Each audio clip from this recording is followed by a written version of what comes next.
Open your mouth for me. Ain't nothing in there. Open your mouth. I'm gonna get it to you. I swear to God. Ask them what I do. I pick my teeth with plastic. Open your mouth. I'm about to get it. There's nothing in there. Look, Open your mouth. Spit it out. Look, it's an empty piece of plastic. There's nothing. It was nothing in there. 6'9". It was nothing in there. You're just being detained. You're not under arrest, okay? Okay. It was nothing in there. Mother's Day is supposed to be filled with laughter, warm hugs, and family gathered around the table. But in one quiet Mississippi neighborhood, that peaceful image shattered in a way no one could have imagined. What started as a simple concern when 3 women didn't show up to a family barbecue quickly turned into a chilling discovery that left investigators stunned and a community in disbelief. Inside a home that had once been a place of love and shared memories, police uncovered a scene so disturbing it would raise questions no one was prepared to answer. And as the investigation unfolded, the most shocking detail wasn't just what happened inside that house, but who was responsible for it. The day didn't seem unusual. It was Mother's Day, a time when families across the country were gathering, cooking together, and celebrating the women who held their families together. For the Welch family in Ridgeland, Mississippi, the plan was simple: a family barbecue where everyone would meet, share food, and spend time together. But as the afternoon passed, something started to feel wrong. Family members waited and waited. The hours went by, yet Ida Welch and her daughters never arrived. At first, relatives assumed something had come up. Maybe they were running late. Maybe someone had forgotten their phone at home. But when repeated calls went unanswered and text messages remained unread, concerns slowly began turning into worry.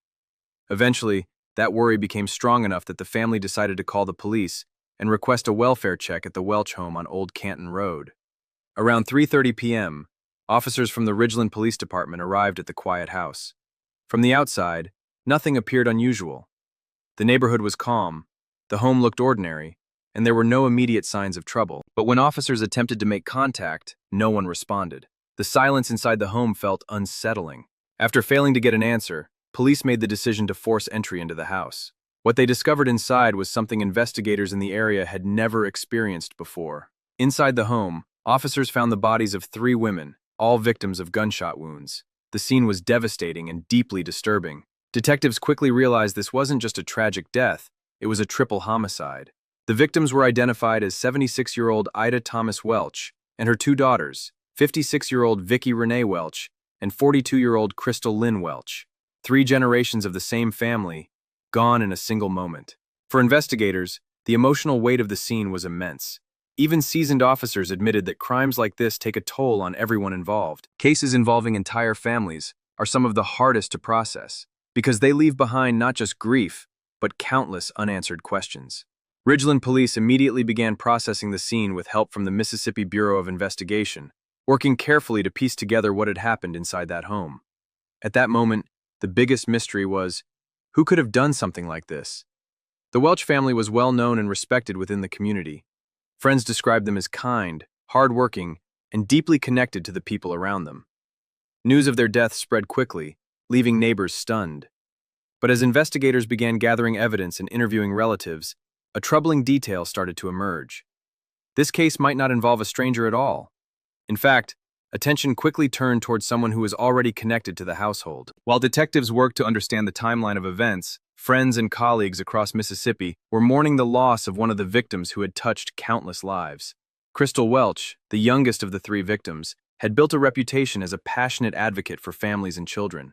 At just 42 years old, she had already established herself as a respected attorney and educator. Crystal worked as an associate clinical professor at Mississippi College School of Law, and also served as the board president of the ACLU of Mississippi. Those who knew her described her as energetic, compassionate, and incredibly driven. Despite standing only 4 feet 11 inches tall, friends often joked that Crystal had the presence of someone much larger. She carried herself with confidence and enthusiasm that left a lasting impression on everyone she met. But what truly defined her career was her dedication to helping others. Crystal devoted much of her legal work to adoption cases, helping families navigate one of the most important and emotional processes of their lives. Through her efforts, countless children found permanent homes, and countless parents were able to grow their families. For many people, she wasn't just a lawyer. She was someone who changed their lives. Colleagues often described her as the type of person who could walk into a room and instantly lift the energy around her. Students admired her guidance, fellow attorneys respected her determination, and families trusted her deeply during some of the most important moments of their lives.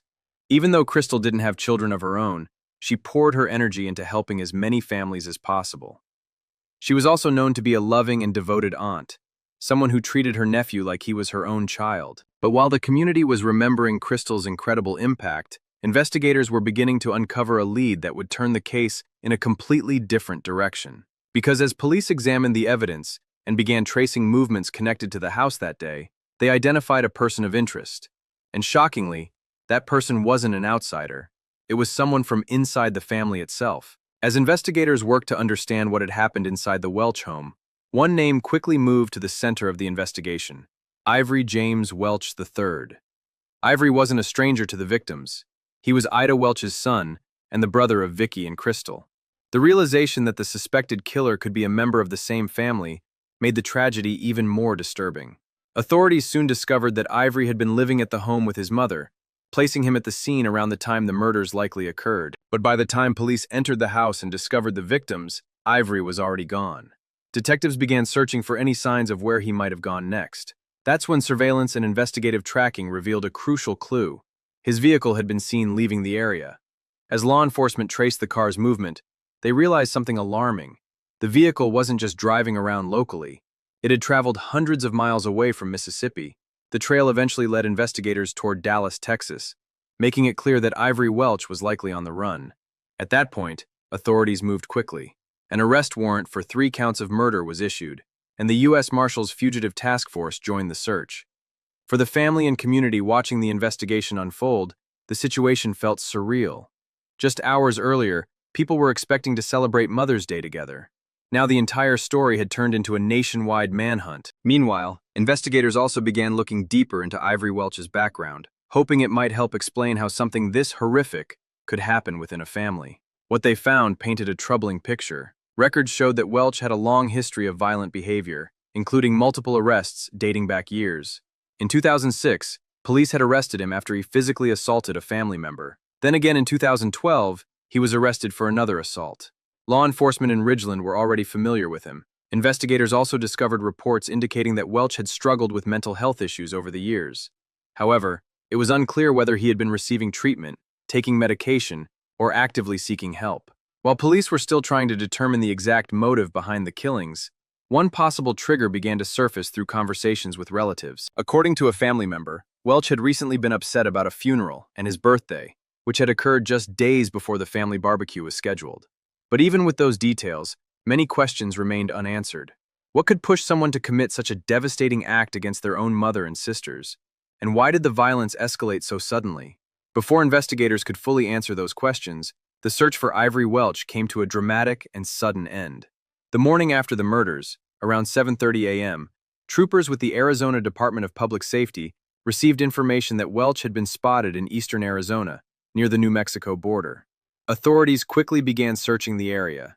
Nearly 3 hours later, officers located his vehicle traveling along U.S. Route 191 near Clifton and Morenci. Troopers initiated a traffic stop, preparing to take Welch into custody. But what happened next turned the situation into another deadly confrontation. According to officials, Welch stepped out of his vehicle holding a firearm. Within seconds, the situation escalated into an officer-involved shooting. When the gunfire stopped, Ivory James Welch III was dead at the scene. Fortunately, no law enforcement officers were injured during the exchange. With Welch's death, the immediate threat had ended. But it also meant that investigators might never fully understand why this tragedy happened. Police continued working to gather evidence, including retrieving the weapon used in the Arizona shooting, to determine whether it was the same gun used in the Mississippi murders. Back in Mississippi, the loss of Ida, Vicky, and Crystal Welch left a deep wound in the community. Friends, colleagues, and former clients shared stories about the incredible impact these women had on the people around them, especially Crystal, whose work had helped create hundreds of families through adoption. One former client wrote that Crystal had been their attorney for all 4 of their adoptions, describing her as someone who was not only brilliant and accomplished, but also warm, approachable, and genuinely caring. Many said the same thing. Crystal Welch wasn't just successful in her career, she was someone who made people feel valued and supported.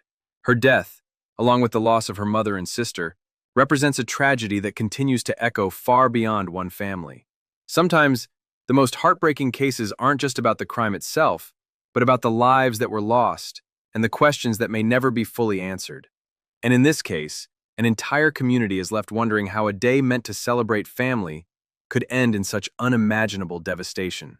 If this story moved you or made you reflect on how fragile life can be, take a moment to like the video, share it with others, and subscribe to the channel so more people can hear these important stories. And I want to hear your thoughts as well. What do you think could drive someone to commit such a horrific act against their own family? Let me know your perspective down in the comments below.